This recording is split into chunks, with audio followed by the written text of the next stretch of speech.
안녕하세요, 여러분. 책 먹는 즐거움 정기욱 소설가입니다. 구독과 좋아요 눌러주시면 책 먹는 즐거움 채널에 큰 힘이 됩니다. 오늘은 김성동 소설가의 오막살이 집 한 채 낭독해 드립니다. 문풍지가 펄럭였다. 창문을 앓히며 지나가는 메마른 겨울 북풍이 끊임없이 휘파람 새소리를 내고 있었다. 휘파람 새소리가 날 때마다 금방이라도 찢어질 것처럼 문풍지가 펄럭였고, 문풍지가 펄럭일 때마다 심지를 올린 등잔불이 가날프게 흔들렸는데, 그때마다 천장이 낮은 흙벽에 어려있는 길고 짧은 두 그림자가 시나브로 함께 흔들리고는 하는 것이었다.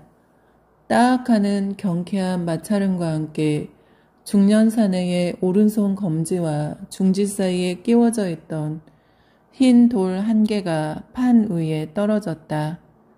치수 높은 비자목 바둑판을 사이에 두고 마주 앉은 소년이 기다렸다는 듯이 궁둥이를 들어 올리며 검은 돌 한 개를 판 위에 올려놓았고, 잠시 판을 둘러보던 중년이 착점을 했다.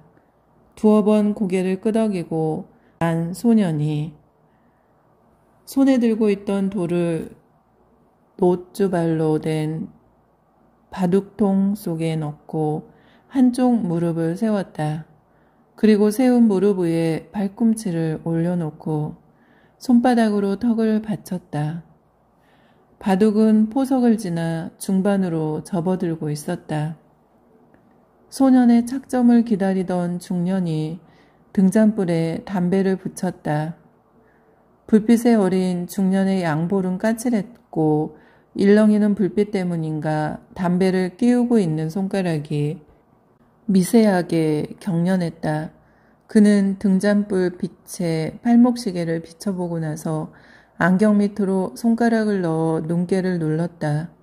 그의 무릎 앞에는 끈이 긴 비닐 가방이 놓여 있었고, 오버 위에 목도리까지 두른 나들이 차림이었다. 그는 다시 한번 등잔불 빛에 팔목시계를 비춰보고 나서 힘껏 연기를 빨아들였다. 빠른 속도로 권련이 타들어가면서 빨간 불기둥의 길이가 늘어났고, 창백한 이마에는 굵은 이랑이 패이고 있었다. 그는 길게 연기를 내뿜으면서 창문께로 눈길을 던졌다.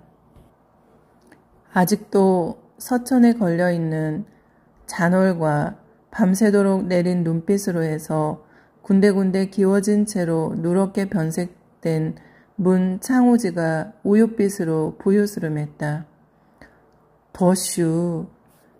턱을 받치고 있던 손을 떼면서 소년이 훌쩍 소리나게 코를 들이마셨다. 뒀다니께유. 소년이 허리를 곧게 펴면서 늙은이처럼 주먹으로 등을 두드렸다. 그러자 무엇인가 골똘하게 생각에 잠겨있던 중년이 주발 뚜껑에 담배를 눌러 끄면서 판 위로 시선을 옮겼다.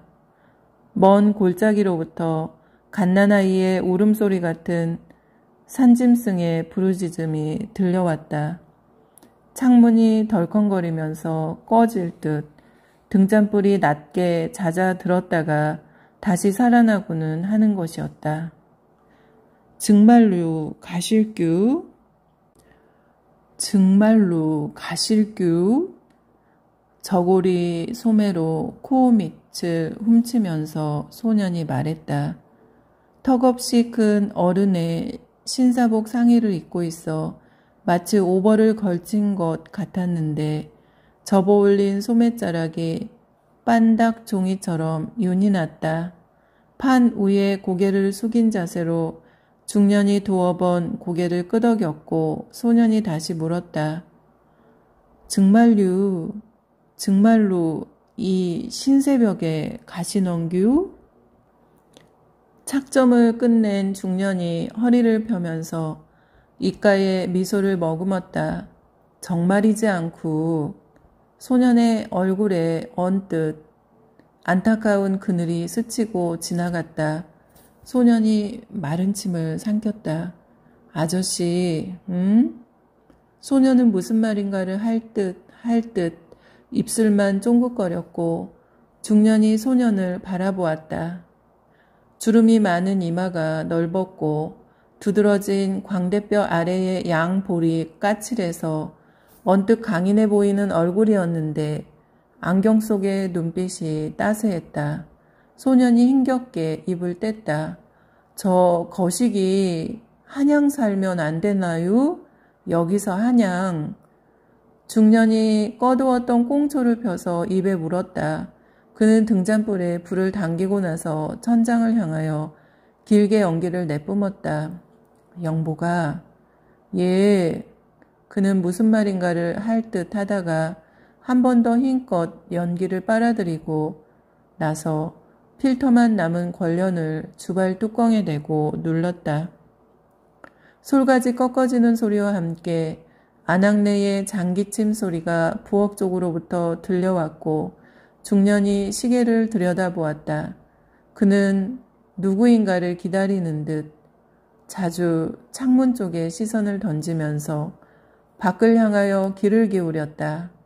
빛바랜 창호지 빛깔이 보일 만큼 창문이 밝았고 바람에 꺾여서 떨어지는 고드름 소리가 긴 여운을 남기며 잦아들고 있었다. 중년은 등잔불에 심지를 낮추고 판 위로 고개를 숙였다. 내가 둘 차례인가? 아무래도 객이 바둑이지? 중년이 착점을 했고 곧바로 소년이 응수했다. 두 사람은 묵묵히 돌을 놓아갔는데 팽팽하게 어울린 국면이어서 백이 한 점 놓으면 백이 좋아 보이고 흙이 한 점 놓으면 흙이 좋아 보였다. 아저씨, 빠른 손길로 돌을 놓아가던 소년이 바둑통 속으로 가져가던 손길을 멈추었다. 중년이 눈으로 대답했고 소년이 물었다. 가시면 어디로 가신대요? 중년의 입가에 잔물결 같은 미소가 어렸다. 그는 줄이 맞지 않는 돌들을 가지런하게 다독거렸다. 왔던 곳으로 가야지. 소년의 목에서 꿀꺽 하고 침 넘어가는 소리가 났다. 탁탁 타다닥 탁 하고 솔가지 타는 소리가 들려왔고 밥이 익는 구수한 내음이 풍겨왔다. 소년은 다시 한번 꿀꺽 하고 생침을 삼켰다. 그럼 거시기 다시 산을 넘어서 가신단 말이오? 높은 산을. 여전히 미소를 머금은 채로 중년이 고개를 끄덕였고 소년이 소매자락으로 코밑을 훔쳤다. 소년은 이해할 수 없다는 얼굴로 중년을 바라보았다. 정말로 이상하시네요. 아저씨는 어째 너른 신장로를 놔두고 높은 산을 넘어가신대요. 왔던 곳이니까 왔던 곳으로 다시 돌아가야지. 아저씨는 어디서 오셨는데요? 산 넘어 하고 대받아 중얼거리며 소년은 문득 꿈꾸듯 아련한 눈길로 중년을 바라보았다. 산 너머에는 뭐이가 있는데요. 뭐가 있느냐고? 그렇지. 뭐가 있지. 소년의 눈이 반짝 빛났다. 그게 뭔데요? 얘기해줘도 너는 아직 모른다. 얘기해줘요. 영보가. 사람은 말이다. 사람은 누구나 어디론가 떠나가고자 하는 욕망을 갖고 있는 거란다. 그곳이 어디라는 뚜렷한 이름도 모르면서 늘 어디론가 떠나고 싶다는 마음으로 한평생을 살게 되는 거란다. 그게 사람의 숙명이라는 거야. 어른들은 누구나 다 그렇대요. 어른들은 누구나 다 높은 산을 넘어 어디든지 자꾸 떠나려고 하는 거래요. 어른이라고 해서 누구나 다 똑같은 것은 아니지. 누가 편한 신장로길로 가려고 하지 험한 산길을 가려고 하겠니? 스스로 산길을 택하는 사람은 그렇게 많지 않아. 그럼 산길을 가는 사람은 거시기 훌륭한 사람인가요? 중년은 머뭇거렸고 따지듯 소년이 물었다. 그런데 어째서 집을 놔두고 데이고 떠나려고 한대요? 어른들은? 길이 끝나는 곳에 산이 있었다. 언제부터인가 사람들은 그 산을 가리켜 높은 산이라고 불렀다. 아무도 그 산의 높이와 고래 깊이를 모른다고 했다. 그 산의 꼭대기에는 한여름에도 흰 눈이 덮여 있었는데 햇빛이 비칠 때면 꼭 무슨 보석처럼 눈부시게 반짝이는 것이었다. 산의 초입에는 상수리나무며 떡갈나무 같은 화렵수들이 빽빽하게 숲을 이루고 있었고 대낮에도 하늘이 보이지 않는 숲을 지나면 몇백 년씩 묵은 고사목들이 뒹굴고 있는 가파른 능선이었는데 거기서부터는 변성암으로 이루어진 거대한 암벽이 피라미드의 형태로 점점 아득해지는 것이었다.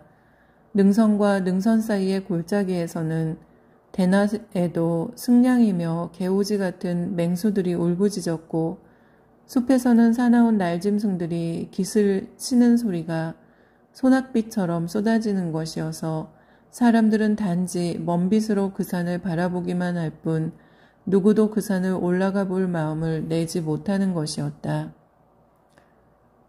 산 밑에는 집이 있었다. 우물정자 모양으로 굵은 통나무를 맞추어 층층이 얹고 그 틈을 흙으로 메운 상간 깃틀집이었다. 억새풀이며 갈대로 이형을 올린 지붕은 눈의 무게를 이기지 못하여 군데군데 주저앉았고 시커멓게 썩은 물은 고드름이 되어 땅에 스칠 듯 낮게 드리워져 있었다. 집 둘레로는 수수깡으로 울타리를 둘렀는데 몇 해를 두고 손을 보지 않았는지 여기저기 쓰러지거나 구멍이 나 있어서 언뜻 폐가처럼 보였다. 밋밋하게 이어져 내려온 산자락을 등지고 앉아있는 오막살이 정면으로는 신육만의 살인문이 달렸고 살인문을 나서면 저 아래로 아득하게 마을이 보였는데 마을 너머로 보이는 허리띠처럼 가느다란 줄은 읍내로 가는 신장로였다. 오막살이 부엌에 잇대어져 뒤란쪽으로 붙어있는 골방 앞 토방 위에는 어른손으로 한 뼘이 채 못되는 검정 고무신 한 켤레가 놓여있다. 바람이 지나갈 때마다 백로지처럼 밑창이 얇은 고무신 속에 고여있던 햇살 한 줌이 얇은 주름을 접으며 출렁인다. 별 바른 골방 앞 수수울 너머에는 잎새가 하나도 없는 늙은 감나무가 한 그루 서 있고 나뭇가지 꼭대기에는 홍시 한 개가 달랑 앉아있다. 문 열리는 소리를 들었는가 홍시의 부리를 받고 있던 까치 한 마리가 화들짝 깃을 치며 날아오른다. 소녀는 눈이 부신 듯 한 손으로 이마를 가리고 날아오르는 까치를 올려다보다가 물밑에 놓인 오지 항아리 앞에서 바지 단추를 끄른다. 하얀 물줄기가 더운 김을 뿜으면 작은 포물선을 그리는데 소년의 눈길은 높은 산 쪽으로 쏠려 있다. 온통 산을 덮고 있는 흰 눈이 눈부신 듯 소년은 자꾸 손등으로 눈깨를 부빈다. 알밤처럼 야물어 보이는 머리통의 정수리에는 허연 도장밥이 찍혀 있고 계지바위처럼 갸름하니 선이 고운 얼굴에는 비늘처럼 마른 버짐이 돋아 있는데 부르르 진저리를 치면서 질끈 감았다 뜨는 눈동자가 물빛으로 해맑다. 단추를 여미고 나서도 오랫동안 높은 산 쪽으로 던지고 있던 눈길을 거둘 줄 모르던 소녀는 짧은 한숨을 쉬고 나서 다시 골방으로 들어가고 그때까지 감나무 위를 배회하던 까치가 기다렸다는 듯 홍시의 부리를 박는다. 잘 익은 옥수수 빛깔의 햇살이 물감처럼 번져드는 골방에는 대물림으로 보이는 묵직한 바둑판이 놓여있고 바둑판 앞에는 필사본으로 된 고기보 한 권이 놓여있다. 바둑판 위 한쪽 기퉁이에는 희고 검은 돌들이 묘수풀이 사활 문제의 형태를 이루고 있는데 얌전하게 무릎을 꿇고 바둑판 앞에 앉아있는 소년의 오른손에는 검은 돌 한 개가 들려있다. 흰 돌에 둘러싸인 검은 돌의 무리가 두 집을 못 내고 있어 곧 잡힐 형국이다. 뚫어져라 바둑판을 노려보고 있던 소년이 고기보 쪽으로 가져가던 손길을 얼른 거두더니 무릎 위에 놓고 꽉 주먹을 쥔다. 단정한 이마에 파란 힘줄이 돋으면서 조그만 입이 해거름역의 낯발꽃처럼 오므라드는데 영배가 영배가 하고 부르는 엄마의 목소리가 들려온다. 응, 응 하고 건성으로 대꾸하면서 소녀는 여전히 바둑판으로부터 눈길을 떼지 않는다. 엄마 밭으로 해서 우물이 댕겨올 테니께 할머니 좀 받으려? 이 소녀는 여전히 응 하고 건성으로 대꾸하면서 바둑판만 들여다보는데 소뚜껑 닫히는 둔중한 소리가 나면서 발소리가 멀어진다. 할머니 진지 찾으시걸랑? 솥속이 감자 쩌는 거 갖다 드려. 김치 국물하고 목 맥히시지 않게. 이? 옥수수 빛으로 창문을 물들이던 햇살은 아까보다 한 뼘쯤 더 밑으로 내려와 있다. 바둑판 위에 돌들은 아까와 똑같은 형태로 놓여 있는데 바둑판의 반 너머가 그늘로 덮여 있다. 지고 있던 돌을 통 속에 던지면서 소년이 문득 몸을 일으킨다. 소년은 허리를 굽히고 주먹으로 두 무릎을 두드린다. 소년이 허리를 폈을 때 아랫배에서 꼬로록하고 물 빠지는 소리가 나면서 픽하고 힘도 내음도 없는 방귀가 나온다. 고요하다.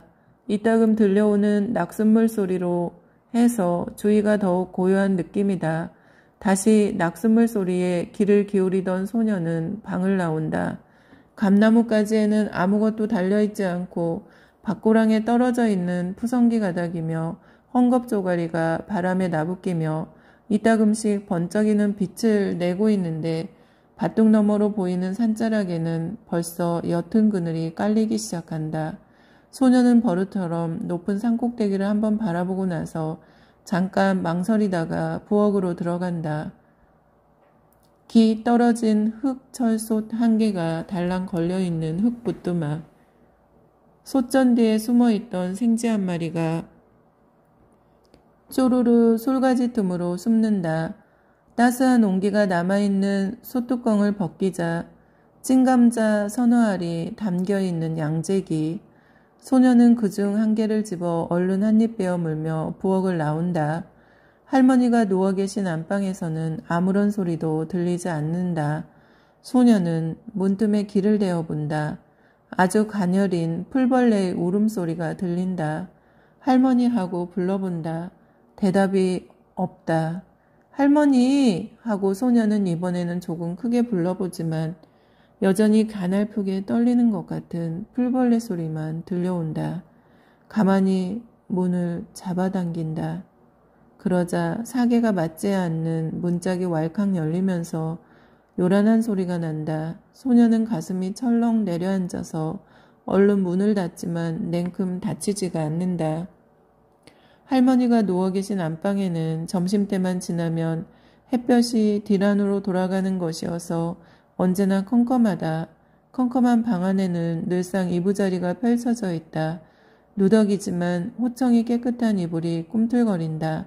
깨벌레처럼 잔뜩 사지를 오그리고 벽 쪽으로 누워있던 노파가 끙 소리와 함께 몸을 돌리며 애비냐? 하고 소리친다. 애비가 옮겨? 그렇게 소리칠 때 노파의 목소리에는 싱싱한 생기가 넘친다. 애비요! 애비가 옮겨! 깻잎처럼 조그맣게 오그라진 주름투성이의 얼굴, 빨갛게 짓무른 눈깨를 비비며 노파는 자꾸 두 팔로 허공을 끌어당긴다. 간신히 아기가 맞게 문을 닫고 소녀는 문짝에 등을 기댄다. 가르릉 가르릉 목 안에서 끓는 가래소리에 섞여 노파의 신목소리가 들려온다. 이년, 이 천하의 죽일년, 쥐 새끼하고만 만난 거 처먹고 시의 면티는 밥도 굶기는 년. 내가 안 잃을 줄 알고? 애비 오면 내가 안 잃을 줄 알아? 꿀꺽하고 목 안의 것을 삼키고 난 소녀는 땅에 스칠 듯 낮게 늘어져 있는 추녀 끝에 고드름을 꺾어지고 뾰족한 아래쪽을 조금 베어문다. 눈가사탕 깨무는 소리가 나는데 입안에 고이는 물은 웬일인지 찝찝하고 써서 퇴퇴 자꾸만 침을 뱉으며 소녀는 지고 있던 고드름 작대기를 내팽개치고 바지가랑이의 손바닥을 문지른다. 갑자기 눈앞이 뿌옇게 흐려옴을 느끼며 소녀는 살인문 밖을 향하여 마구 내닫는다. 할머니 진지 안 차드시담? 시장 오시다고 안 오셔? 노파의 똥빨래를 막 끝내고 저녁거리 죽에 넣을 시래기 따발을 헹구던 안악이 다른 박질쳐 오고 있는 소년을 향하여 소리쳤다.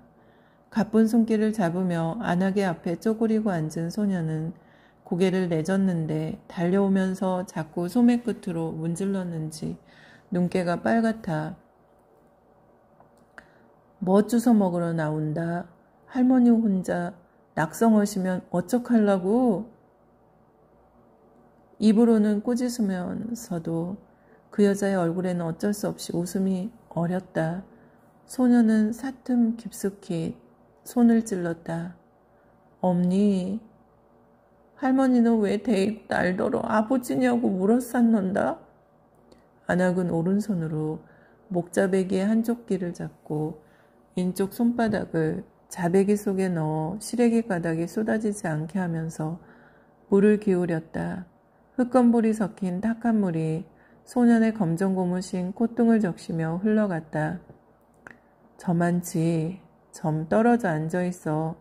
양말 젖었구먼. 소년은 궁둥이 걸음으로 조금 비켜앉으며 재우쳐 물었다. 왜 그러냐니께? 안악은 새에 물을 퍼 담으며 하얗게 눈을 흘겼다. 그런 소리 묻는 게 아니라니께? 아, 싸게 집에 가봐. 할머니 뜨리로 떨어지시면 어쩌려고 그래요? 저번에도 한번 난리쳤잖여. 갈쳐 간다니께? 소녀는 여전히 일어날 생각을 하지 않았고 안악이 다시 소리쳤다. 얼른 못 가는겨? 엄니 왜 데이구 불러쌌는데야? 불러쌌길 애미숨 안 떨어졌구먼. 소녀는 얼른 고개를 숙였다. 눈물 한 방울이 고무신 코 위에 떨어졌고 소녀는 손가락 끝으로 그것을 찍어 동그라미를 그렸다. 벨꼴 어째서 불러놓고 말을 안 한다. 엄니 애미 숨 안 넘어간다니께. 그랬었네. 왜 데이고 부르기만 했었는겨? 부르기만 했었길. 이담이 크먼 난 뭐이가 될라나? 안악이 픽 하고 웃었다. 바둑쟁이 되겠지. 밤낮 바둑으로 일종하는 사람이 뭐이가 된다니? 되기를. 안악은 팽 소리가 나게 코를 풀었다. 그 여자는 치맛자락에 손가락을 문지르면서 가볍게 진저리를 쳤다. 생사람 목신 끈기를 산내 꺾은 듯 끊고 몽댕이로 후러쳐서 발질로 죄어서 비응심 만들고 잡아가고 끌어가고 쓸만한 살림살이라면 하다못해 숟가락 몽댕이까지 앞순지 몰순지 해가던 인사들이 새꽃 빠지게 만불사 부처님 매미로 그의 바둑판인지 장기판인지는 안 압수해 갔는지 몰라 급살. 소녀는 여전히 고개를 숙인 채로 고무신 코에 동그라미를 그렸다. 고무신 코에서는 뽀드득 뽀드득 하고 꽈리 터지는 소리가 났다. 그 아이의 눈앞에 문득 혼자서 바둑을 두지 않아도 놀 일도 많고 함께 놀아줄 동무들도 많던 날들이 빗살처럼 스치고 지나갔다. 땅뺏기, 딱지치기, 구슬치기, 자치기, 팽이치기, 제기차기, 연날리기, 지불놀이, 사랑채에서 들려오던 할아버지의 기침소리, 천자문을 배우다가 서산대로 종아리를 맞던 일, 넓고 따뜻하던 할머니의 등, 언제나 골방에서 혼자 바둑만 두던 아버지, 까만 양복에 각진 모자를 쓰고 예쁜 아줌마와 함께 왔던 큰 삼촌, 읍내 여학교에 다니던 고모, 바둑쟁이 되면 우리나라서 제일로 가는 바둑쟁이가 되면 아질 만날 수 있을라나 하고 들릴 듯 말 듯 혼자 소리를 하던 소녀는 힘껏 도리질을 했다. 안 둘쳐 인저버텀 바둑 안 둘쳐 벨꼴 안 둔다니까. 아무리 잘 둬봐야 무슨 소용이냐 말여. 한양 둘 사람도 없는데 혼자 두면 되잖아요. 원래 혼자 두는 게 네 집안 내력이라니까. 급살 무신 놈이 팔랑개비 재주 가졌다고 높은 산속으로라도 숨지 않고 골방에서 혼자 바둑만 두다가 끌려가길. 소년이 벌떡 몸을 일으켰다. 인저 아버지하고 맞떠도 이길 수 있단 말이여. 그런데 아버지가 오셔야 더 벌 수 있을 거 아니여. 아버지가 오셔야. 안하게 고개를 돌렸다. 그 여자는 짐짓 물을 퍼올리는 신용을 하면서 어깨에다 얼굴을 문질렀다. 안하기 험한 얼굴로 소년을 노려보았다. 정말로 집이 안 갈겨? 갈쳐 간단 말이여. 하고 말하면서 소년은 뒷걸음질 치다 말고 산 쪽을 향하여 몸을 돌렸다. 어느덧 벌써 날은 저물어서 눈 덮인 산자락에는 땅거미가 짙게 깔려 있었고 타는 듯 붉은 놀이 점점 낮아지고 있었는데 갈쳐 산 넘어 갈쳐 아버지 찾으러 산 너머로 간단 말이여. 소리치며 소녀는 마구 달려갔고 안하기 허둥지둥 몸을 일으키며 두 손으로 허공을 긁어내렸다. 그때였다. 산자락을 달려 올라가던 소년의 발길과 허공을 긁어내리던 안하기 손길이 동시에 멎은 것은 소년의 눈에는 좀 더 가까이, 안하기의 눈에는 저만큼 멀리 웬 사람이 자욱하게 깔려있는 붉은 노를 헤치며 산기슭을 돌아오고 있는 게 보였던 것이다. 한쪽 어깨에 여행용 비닐 가방을 메고 한 손에는 지팡이를 짚고 있는 그 사람은 지축지축 한쪽 발을 절면서 천천히 산길을 내려오고 있었다. 어느 틈에 소녀는 엄마의 곁으로 뛰어왔고 두 모자는 손을 꼭 잡고 서서 점점 가까이 다가오고 있는 그 사람을 두려움과 호기심에 찬 시선으로 바라보았다. 그 사람은 감에 어린 눈길로 자신이 걸어 내려온 산길을 한번 돌아보고 나서 안악을 향하여 깊숙이 고개를 숙여 보였다. 안녕하십니까? 누구세요? 떨리는 목소리로 물으면서 안악은 앞에 서 있는 남자를 의욕에 찬 시선으로 바라보았다. 안경을 끼고 턱수염이 까칠한 중년의 사내였는데 몹시 지치고 피곤한 모습이었다. 산중에서 호신용으로 꺾어 짚은 듯 다듬어지지 않은 물풀의나무 지팡이에 몸을 의지하고 그 산에는 서 있었는데 금방이라도 땅바닥에 주저앉고 싶은 기색이었다. 중년이 다시 고개를 숙여 보였다. 예, 지나가던 과객이 올시다. 그저 정처 없이 떠돌아다니는 나그네지요. 그런데 이렇게 외딴 곳에서 사시다니 바깥으로는 안 계십니까? 안악은 좀 더 바짝 소년을 끌어당기면서 팔목을 잡은 손에 힘을 주었다. 오더리야, 전버텀 살던 되지먼 이 엄동이 저 흠원산을 무신 연으로 과객이라고 말씀드렸지요. 산이 하도 좋다기에 그저 구경 삼아 넘어보았습니다. 정말 대단한 산이 올시다. 중년은 다시 한번 감회 어린 시선으로 높은 산을 돌아보았고 안악이 혀를 찼다. 신수도 부실하신 것 같은지 이 설중이 산이 하도 험해서 넘어오다 그만 발목을 삐엇 하다가 중년의 사내는 괴로운 듯 얼굴을 찌푸리며 무너지듯 섰던 자리에 주저앉았다. 얼라얼라 하면서 안악은 어쩔 줄을 몰라 하는데 소년이 중년의 팔을 잡았다. 아저씨, 아저씨.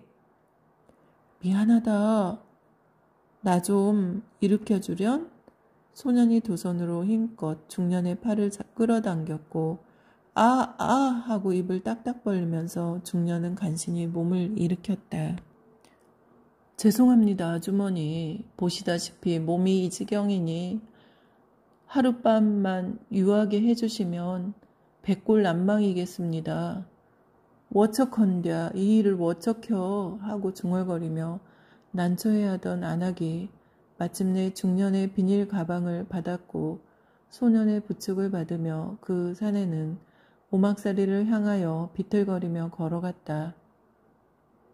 두 집인가 세 집 하고 중얼거리며 중년은 마지막 공배 자리에 흰 돌을 메웠다. 한 집일 텐데요. 아저씨가 한 집을 이기셨을규. 소년의 얼굴에 언뜻 혼자만 아는 미소가 스치고 지나갔다. 소년의 계가는 정확했다. 집을 헤어보니 백이 꼭 한 집을 남기고 있었다. 중년이 놀란 얼굴로 소년을 바라보았다. 어머나, 너 대단한 실력이구나. 혹시 아저씨를 봐준 건 아니겠지? 먼 길 떠나는 사람이라고. 소년이 빙글거렸다. 에이, 아저씨도 바둑 두면서 봐주는 게 어딨대요? 깜낭대로 두는 거지. 부엌 쪽에서 그릇 부딪히는 소리가 들려왔다. 창문이 부옇게 밝아 있었다. 중년은 시계를 한번 들여다보고 나서 서둘러 흰 돌을 걷어냈고 소년도 묵묵히 검은 돌을 통 속에 담았다. 그 아이는 무슨 말인가를 할 듯 입술을 쫑긋거리다가 가만히 아랫입술을 깨물었다. 실토정으로 말씀해 주세요, 선상님. 엄마의 목소리는 가느다랗게 떨리고 있었다. 무엇을 말씀인지 다 알어요. 선상님이 아무 말씀 안 하셔도 주인 다 알어요. 애 아버지 소식을 선상님이 알고 계시다는 걸. 침묵이 흘렀고 다시 엄마의 소리 죽인 목소리가 떨려 나왔다. 생사나 좀 알려주세요. 생사나 좀. 한참 만에 아저씨가 말했다. 훌륭한 뜻을 품은 사람은 그렇게 쉽게 죽는 법이 아닙니다. 지금까지도 훌륭하게 기다리시지 않았습니까? 마지막으로 한 개 남아있던 판 위에 흰돌을 잡던 중년의 손이 못 박힌 듯 그 자리에 멎었다. 안하게 쇳된 소리가 들려왔던 것이다. 누구세요? 누구? 두 사람의 눈길이 동시에 마주쳤고 거칠게 달려오는 구두팔 소리와 함께 벌컥 방문이 열렸다. 소녀는 갑자기 눈을 뜰 수가 없어서 벽쪽으로 배를 붙였다. 한 사내가 중년의 얼굴에 날카로운 전짓불을 들이댔고 다른 사내가 재빨리 수갑을 채웠다. 중년은 잠깐 놀란 얼굴이었는데 이내 착 가라앉은 목소리로 소년을 불렀다. 영보가. 멈칫거리며 소년이 고개를 돌렸고 중년이 수갑찬 손으로 소년의 손을 꼭 잡았다. 그는 아무런 말도 하지 않았다. 사내 둘이 중년의 겨드랑이를 양쪽으로부터 껴안고 방을 나갔다. 마당 쪽으로부터 안하게 비명소리가 들려왔다. 비명소리는 점점 멀어지고 있었다. 내가 무슨 조이를 졌다고 잡아가는겨? 내가 무슨 조이를 졌다고. 불쌍한 과객 하나 밥 먹여주고 잠 재워준 조이밖에 없는디. 아이고 영배가. 엄니. 소리치며 달려가던 소녀는 무엇인가 걸려 앞으로 푹 고꾸라졌다. 자벌레처럼 몸을 접으며 배밀이로 마당을 기어가던 노파가 꿈틀어고 허리를 뒤틀었다. 그 늙은 여자는 필사적으로 두 손을 뻗쳐 소년의 몸뚱이를 끌어안았다. 애비냐? 애비가 옮겨?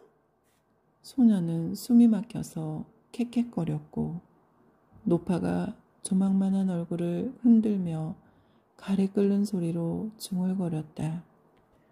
이년, 이 천하에 죽일 년, 지이 새끼하고만 만난 것 처먹고 늙은 시의 면티는 밥도 굶기는 년, 내 안 잃을 줄 알고 애비 오면 내가 안 잃을 줄 알아? 자식의 이름을 부르는 안하게 울부짖음이 점점 작아져 마침내 허공을 베며 지나가는 바람소리가 되었을 때 소녀는 꽉 움켜쥐고 있던 주먹을 폈다. 막 구름 속으로 들어가던 잔홀 아래 무엇인지 반짝하고 빛났다. 흰 바둑돌이었다. 소설은 여기까지입니다.